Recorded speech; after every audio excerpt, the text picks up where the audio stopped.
Late September, 1780. Lord Cornwallis was driving his army north through the Carolina backcountry toward Charlotte, and the rain had not stopped for 3 days. The creek below the bridge had risen until it drowned the low fields on both banks. To the British column on that road, that bridge was nothing. A single span of timber over brown, fast water. An afternoon's inconvenience on the road to Charlotte. The soldiers at the head of that column belonged to an army that had already shattered one American force at Camden that August, ridden down a second at Fishing Creek, and burned its way across 200 miles of rebel country without losing a single serious fight. They had every reason to believe the far bank would be empty. It was not. Behind a low breastwork of fence rails and packed mud, roughly 300 militiamen waited in the tree line and watched the road. Farmers, blacksmiths, men who had walked away from half-harvested fields carrying their own hunting muskets and their own powder. Most of them had never stood in a formal line of battle. Many of them would not live to see the spring. And in the next 90 minutes, this scratch garrison of untrained men would do something the Continental Army itself had failed to do in the entire Southern campaign of that year. They would stop the Empire cold at the water's edge. So how does a mob of farmers hold a river crossing against professional soldiers who had beaten everyone else sent against them? The answer is not courage, though there was courage enough to fill a book. The answer is the ground. The answer is the water. And the answer is a single decision one man made the night before in the dark, before a single shot was ever fired. It is a decision that historians who study this campaign still argue about because at first glance it looks like a mistake. There was also one man on that bank who never fired his weapon at all, and who may have mattered more than any rifleman in the line. Hold on to both of those, because we are going to come back to them. Here is what I'm going to walk you through. First, the exact piece of ground that turned 300 farmers into the equals of professional infantry, because the geography here did most of the work that muskets could not. Second, the decision the militia colonel made after midnight, the one the surviving accounts cannot agree on, and why it very nearly cost him everything before it saved him. Third, why the most feared weapon in the British arsenal, the bayonet charge that had broken army after army that year, was worth almost nothing on this particular strip of mud. Fourth, the 3 separate moments the American line came within seconds of collapsing, and the men who put their bodies in the gap and held. And fifth, the detail that almost every retelling leaves out entirely, a second crossing downstream that should have domed the defenders in the first half hour, and the strange reason the Empire never used it. This is one of the backcountry bridge fights of the Carolina Piedmont in the autumn of 1780, fought on the flooded creeks in the weeks between the fall of Charleston and the reckoning at Kings Mountain. I want to be plain with you about what it is. It is a composite, a reconstruction assembled from several of these small crossings, because no single surviving record hands us one clean action from beginning to end. And the colonel's name comes down to us 3 different ways. Everything you are about to hear is drawn from the material this kind of action leaves behind. Pension depositions, filed decades later by old men trying to prove they had been there. A handful of officers' letters, muster rolls, county records, and the campaign correspondence of the British commanders who were in the field that autumn. The accounts disagree with each other, sometimes badly. Where they do, I will tell you. This is not a legend polished smooth. It is a reconstruction, built from fragments, of the kind of fight that the larger histories tend to mention in a single sentence and then walk past. To understand why 300 men were standing behind a fence in the rain that afternoon, you have to understand how bad things had become for the American cause in the South. In May of 1780, Charleston fell. It was the worst American defeat of the entire war. More than 5,000 Continental soldiers surrendered in a single stroke, and with them went the last organized army defending the southern states.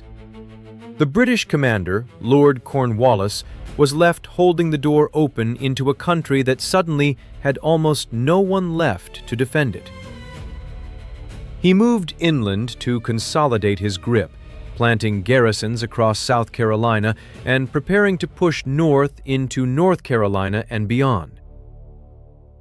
What happened next is the thing the textbooks often underplay. The professional armies were gone, but the war did not stop. It went local, and it went vicious.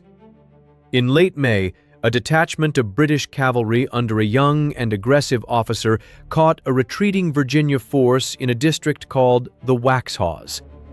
By the accounts that spread through the backcountry afterward, the surrender was refused, and men were cut down after they had thrown down their arms. Whether that happened exactly as the survivors claimed almost does not matter.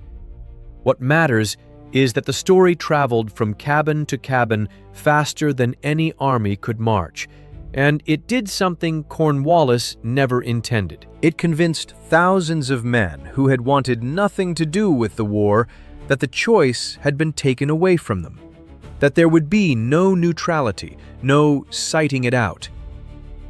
The backcountry began to arm. These were not soldiers in any sense the British recognized. They elected their own officers. They served for weeks at a time and then went home to their farms. They wore no uniforms and kept no formation drill. But most of them had grown up on the frontier, and a great many of them carried long rifles, and they could hit a target at a distance that made the smoothbore musket in a British soldier's hands look like a blunt instrument. What they lacked was the one thing that decided open field battles in the 18th century. They could not stand in a line and trade volleys and receive a bayonet charge without breaking. In the open, against regulars, they lost, and they lost badly, again and again. The whole problem for every American commander in the South that year was how to fight a battle where that weakness did not decide the outcome. Which brings us to the bridge. In the autumn of 1780, as Cornwallis pushed his army toward Charlotte, a detachment moved ahead of the main column along one of the country roads, screening the advance and clearing the way. The accounts differ on its exact size, but it was a strong force of British and Loyalist troops, mounted and on foot, with the discipline and the confidence of men who had not been checked all season. Ahead of them, the road dropped toward a swollen creek and crossed it on a single wooden bridge. And on the far bank, on the high ground, the local militia had gathered under a colonel whose name the surviving records give 3 different ways. Which is why I am simply going to call him the Colonel, as the men who followed him likely did. He had perhaps 300 men. He knew, because everyone in that country knew by then, exactly what happened to militia who tried to meet regulars in the open. He had watched it, or heard of it, at Camden 2 months earlier, where the North Carolina and Virginia militia had fired a ragged volley or two and then run so completely that they took the whole American army down with them. He was not going to make that fight. He was going to make a different one. And the ground he chose to make it on is the first thing you need to see clearly, because the ground is the reason any of this was possible. Picture the crossing from above. The road comes down out of rolling country to the creek. Because of 3 days of rain, the creek is no longer a shallow ford a man could wade. It is a fast, chest-deep, cold torrent spread wide across the bottomland, with soft mud on both banks that will suck the botts off an infantryman and mire a horse to the knee. The only dry, hard footing across is the bridge itself, a narrow timber span that will admit men only a few abreast. On the far side, the land rises, and the tree line and the fences give cover, looking straight down onto the bridge and the open approach. If you wanted to design a place where a small force of marksmen could fight a large force of professionals on even terms, you could hardly do better than this. The flooded creek does what the militia cannot do for themselves. It cancels the open field. This is the mechanism, and it is worth slowing down on because it explains the entire fight. An 18th century battle was decided by the ability to deliver massed firepower and then to close with the bayonet. A trained battalion's strength was in its cohesion, its ability to march forward as a solid block, absorb casualties, and drive a broken enemy off the field with cold steel. Militia could not survive that. But that entire system depends on frontage. It depends on being able to bring your numbers to bear across a wide line and to advance that line at the enemy. A bridge over a flooded creek takes that away with brutal simplicity. However many hundreds of men the British had, only a few could set foot on the bridge at once. Their numbers, their greatest asset, were forced through a funnel a few feet wide, and the men in that funnel had nowhere to go but straight forward, into the muzzles of riflemen firing from cover on high ground, at a range those long rifles owned. That is the trap. It is not complicated, and that is precisely why it works. The colonel did not need his farmers to do anything they could not do. He did not need them to hold the line under a charge or to advance under fire. He needed them to lie behind a fence and shoot at men crossing a bridge, one small clump at a time. That they could do all day. And here is where the feared British bayonet became almost worthless. A bayonet charge is a psychological weapon as much as a physical one. A wall of steel advancing at a run breaks the nerve of green troops before it ever reaches them. But you cannot charge across a swollen creek. You cannot form a running line on a bridge 4 men wide. Any attempt to rush that span dissolved into a crowded, stumbling column, men shoving forward onto the timber while the water on either side offered only mud and drowning. The single tactic that had won the British the entire southern campaign to that point simply could not be deployed on this ground. They were reduced to doing the one thing they were worst at relative to their enemy. They had to trade fire, at range, against marksmen in cover. The Krek had turned the whole hierarchy of that war upside down.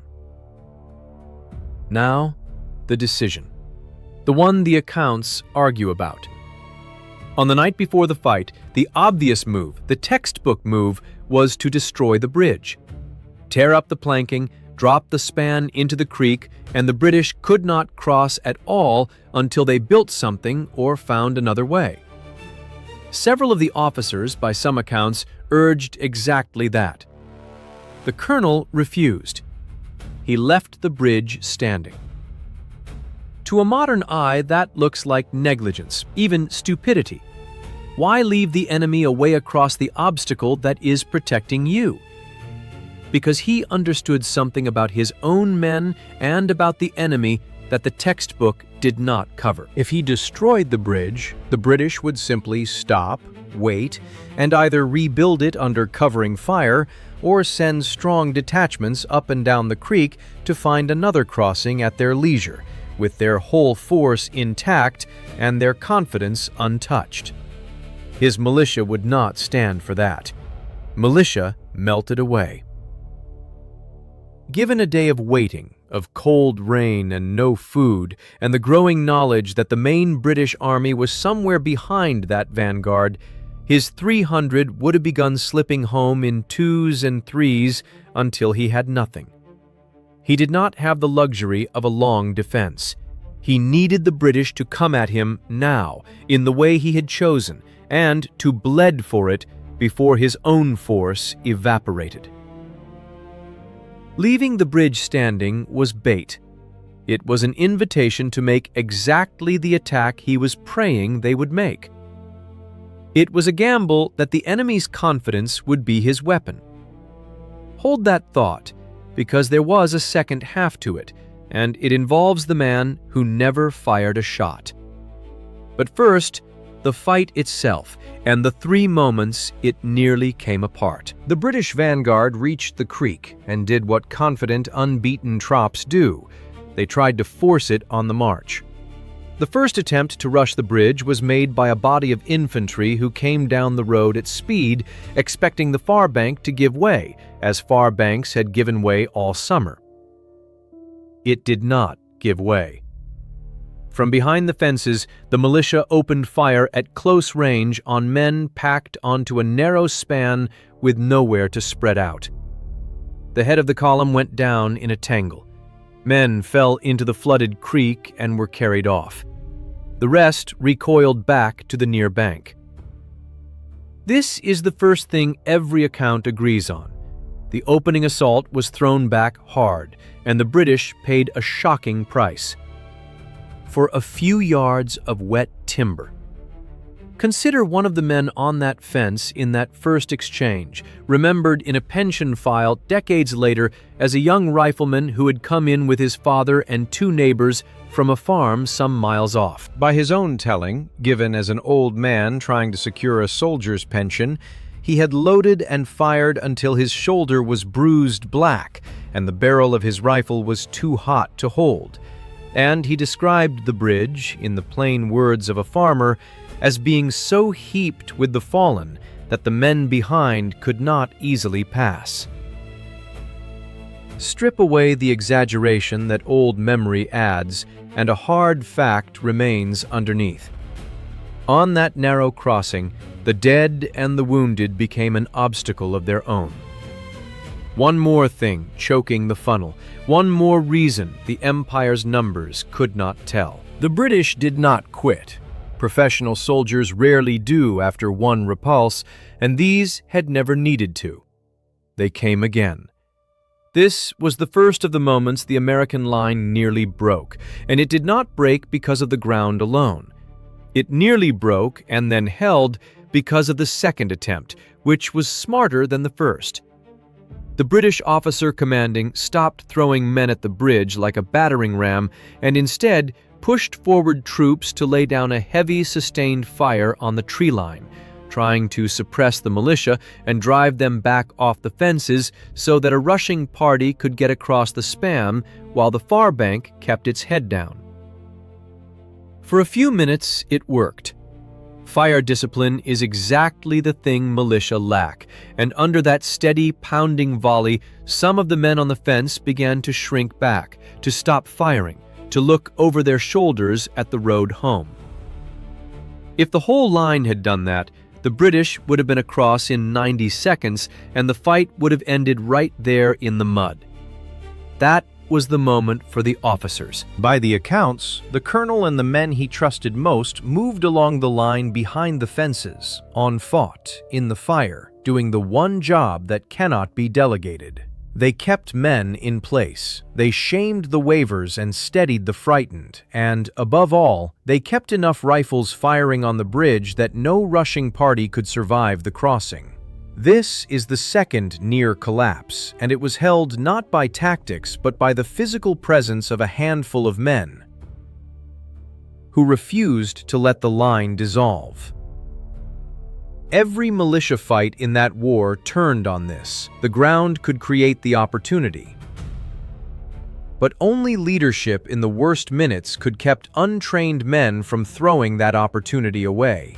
The third moment was the most dangerous of all, and it is the one that connects back to the detail almost every retelling leaves out. Somewhere in the middle of the fight, the British began to look for a way around. This is the obvious counter to any bridge defense.